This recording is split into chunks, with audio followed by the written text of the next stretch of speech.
Seeing that the situation worsened after Sultan Alparslan's Syrian campaign, Emperor Romanos Diogen began preparations to establish a large army.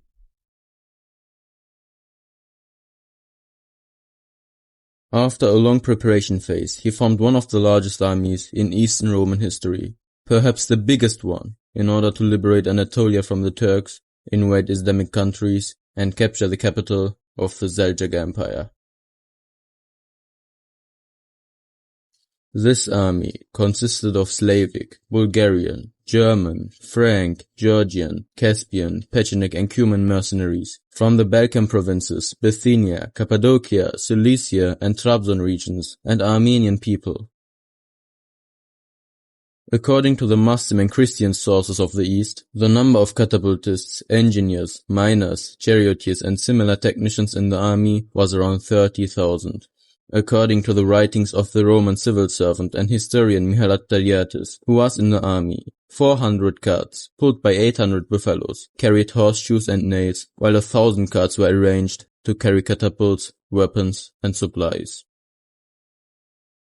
Also, a huge catapult capable of throwing stones weighing 600 kilograms could be towed by 1,200 people. While there were 30,000 commanders of great and small rank in the army, with the participation of the UZ unit of 15,000 people as light cavalry, the army's number approached 200,000, including technicians and slaves.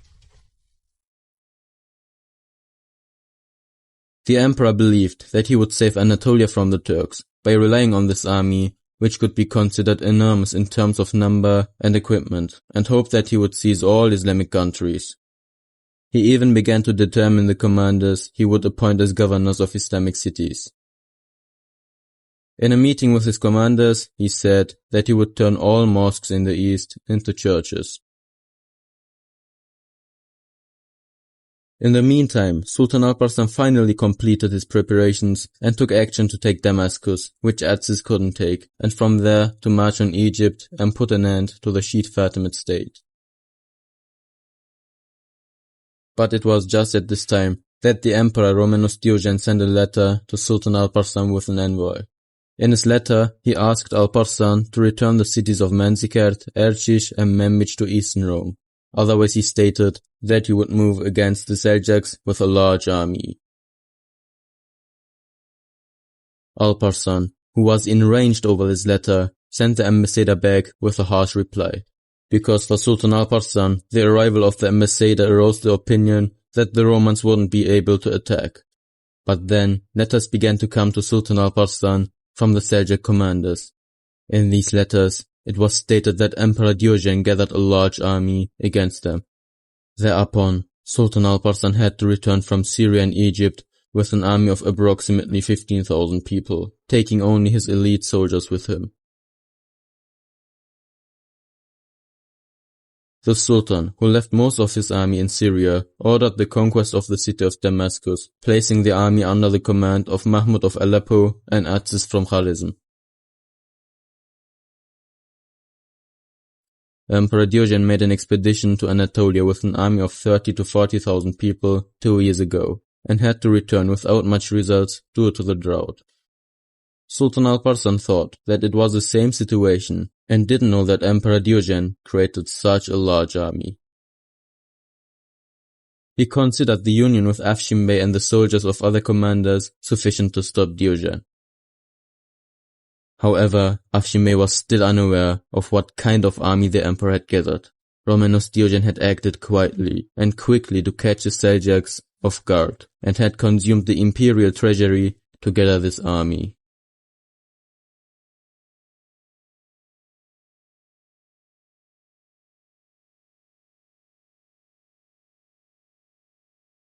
When Afshin Bey's fast vanguard saw the emperor's army, they were horrified and informed him.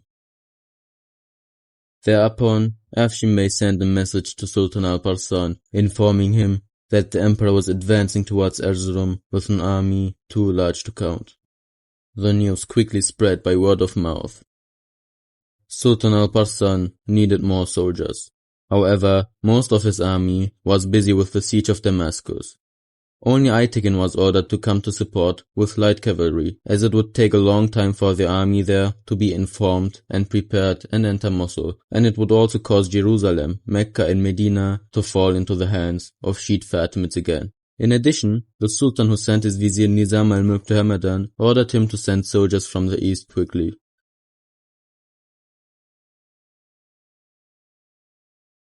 Meanwhile, Emperor Diogen had arrived in Erzurum with his army. The Armenian Basil, who joined him with the eastern forces, informed him that Alparslan was afraid and was withdrawing from Aleppo to Iraq. The emperor, who found more courage upon these news, was aiming to completely erase the Seljuks from the stage of history by going to Azerbaijan and then to Persia. However, beforehand he sent 20,000 armored soldiers to Georgia in order to take Georgia from the Seljuks and gave the task of both uniting with the Christian Georgians in these regions and supplying the army with food. Diogen sent a vanguard of 30,000 men under the command of Tarkaniotis and Ursel, who gained fame in the wars against the Arabs in Sicily, to Manzikert and Ahlat, and gave them the task of opening the roads, preparing provisions, and preventing the return of the Sultan by destroying them. He himself moved in with his great army from the rear. For Sultan Alparslan, who received the news, there was no other choice but to fight.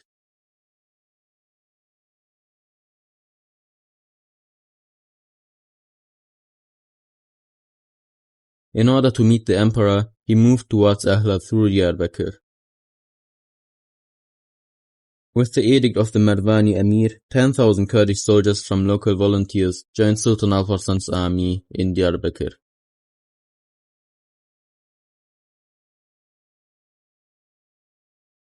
The castle of Manzikert, which was defended by a small number of Seljuk forces, surrendered to the emperor with safety. However, the emperor killed the Muslim people, even though he gave them safety.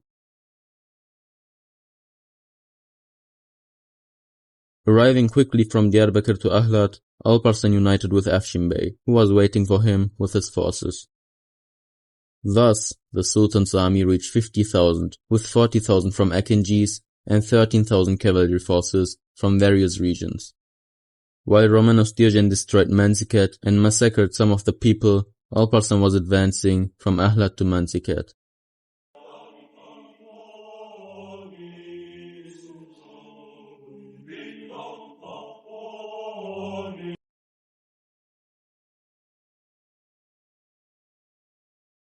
Alparslan, who came to the Rahwa plain between Manzikert and Ahlat, established a headquarters in the Murat water regions after meeting the water needs of his army. He took control of the plain by capturing the hills there.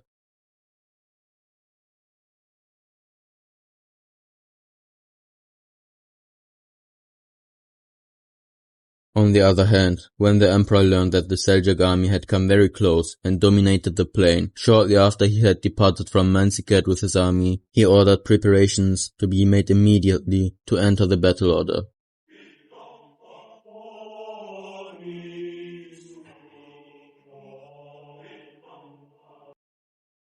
Sultan Alparslan, who estimated that the Seljuk army was only a quarter of the size of the Eastern Roman army, hadn't yet decided to engage in a decisive battle.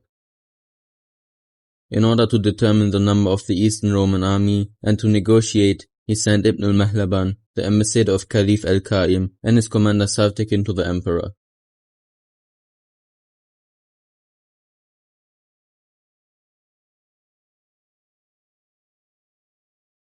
In his letter, Alparslan said, "Go back to your country. If you want to return and make peace, we will do it through the Caliph of Baghdad. Otherwise, we leave our determination and decision to Almighty Allah, to whom we are sincerely devoted." However, the emperor thought that Alparslan had sent this envoy to make peace because he was afraid. Besides, the emperor, who was confident in the strength of his army, said, "I have achieved this superior and mighty state by spending a lot of money and effort. Peace will be only made in the Seljuk capital Ray. I will not return unless I dominate the Islamic countries," and rejected Alparslan's proposal harshly and rudely. Then he asked the following question: "Is Isfahan or Hamadan more beautiful?" Upon this question, the embassy delegation was surprised, and the head of the delegation Ibn al-Mahlaban answered, Isfahan is more beautiful. Then the emperor said, then we will winter in Isfahan and our animals in Hamadan. Thereupon, Savtekin couldn't stand the emperor's haughty attitude and said, your animals can winter in Hamadan, but I don't know where you will winter.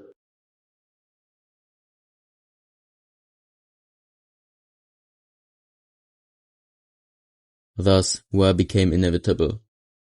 Sultan Alparslan, who received information from Savtekin about the number and situation of the Roman army, understood better that this war was a battle of life and death.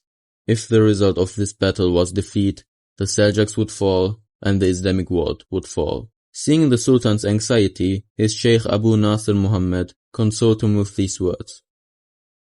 O Sultan, you are making jihad for the sake of Islam, which Allah promised victory to other religions. For this reason, attack the enemy after the prayer on Friday, when all orators in mosques in the Islamic countries will pray for you together with the Muslim people. I believe that Allah Almighty has written the victory in your name. The Islamic Caliph Al-Qa'im bi-Amrillah wrote a sermon for Sultan Alparslan and sent it to all Islamic countries. This sermon, which has survived to the present day, was read in all mosques that day, before the Friday prayer on August 26. In Medina, in Mecca, in Jerusalem, in Aleppo, in Baku, in Isfahan, in Baghdad, in Samarkand, in Bukhara, in Ghazni, and in all Islamic lands, the same sermon and prayer was read for Sultan Alparslan and his army.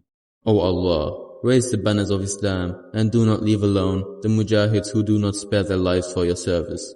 Make Alparslan victorious over his enemies and strengthen his soldiers with your angels, because he does not hesitate to sacrifice his life and everything in order to gain your consent, just as he is striving in your way and for the supremacy of his religion, so protect him. Destroy his enemies.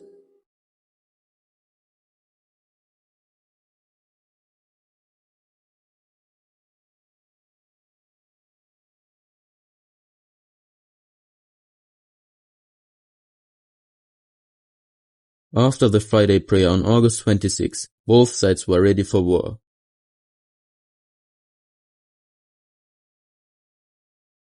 Emperor Diocletian organized his army according to traditional Roman military rules. He commanded the center of the army, Alyattes the right wing, Bryennos the left wing, and Andronikos Doukas the reserve force. At the center of the army were the well-equipped Armenian infantry and Roman armored cavalry, especially the palace and guard detachments. On the left wing were soldiers from the Balkans and various parts of Europe. On the right wing were the Cappadocians and the rest of the Anatolian troops. Just behind this front line were the Italian, Norman, and Austrian reserve forces, which would serve as reinforcements when these troops were struggling and tied against the enemy.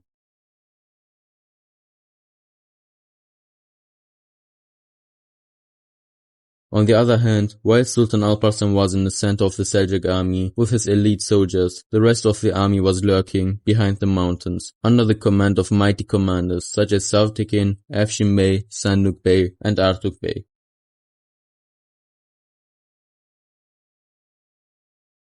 The emperor, who considered it appropriate to form a battle line by arranging the soldiers in battalions, began to march on the Seljuks.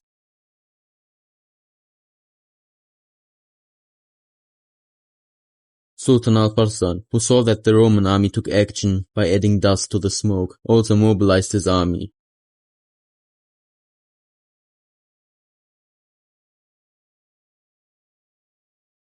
Since the range of the Turkish bows was very long, the Seljuk archers began to shoot arrows at the cavalry on the right and left wings of the Roman army. Seeing that the cavalry on the flanks were being shot with arrows, the armored soldiers in the center advanced to defend them. Thus, the two armies came face to face, and a great battle ensued.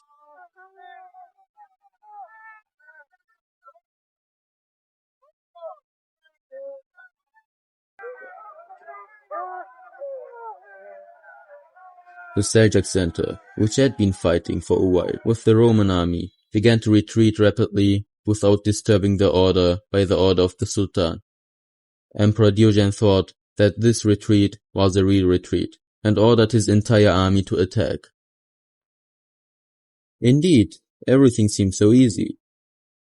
While the Roman army, which thought that the war was over, was advancing with its power to take Bhutan captives, the discipline of even the reserve forces was broken.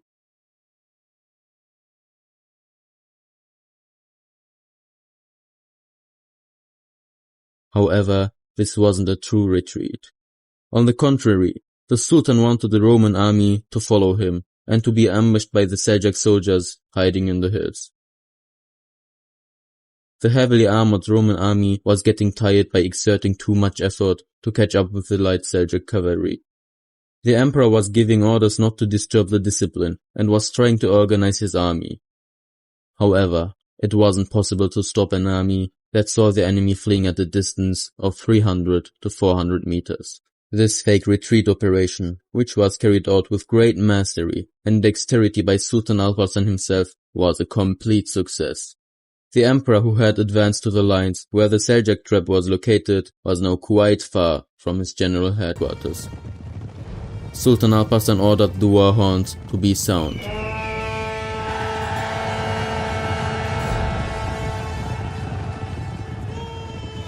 Seljuk horsemen, who came out of their hiding ambush with these horns, attacked the right and left wings of the Roman army with very fast maneuvers.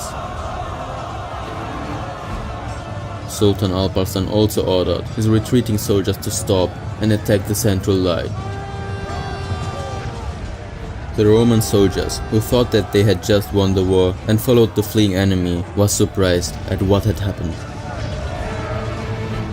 The Roman center line, which had suffered the first Seljuk blow, was rapidly encircled.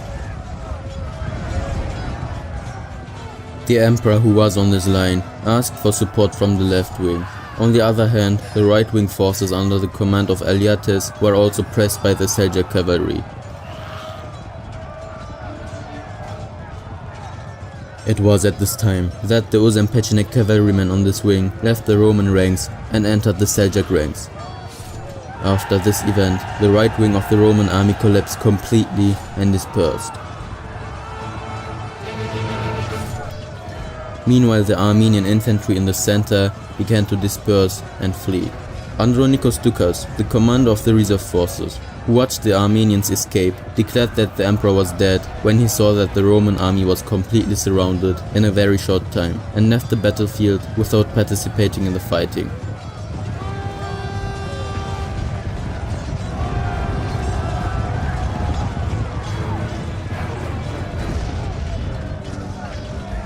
Thus, the Roman army, which was taken into the wolf trap, was besieged by the Seljuk army. A large part of them was killed, many generals were taken prisoner, and only a part of them escaped and saved their lives.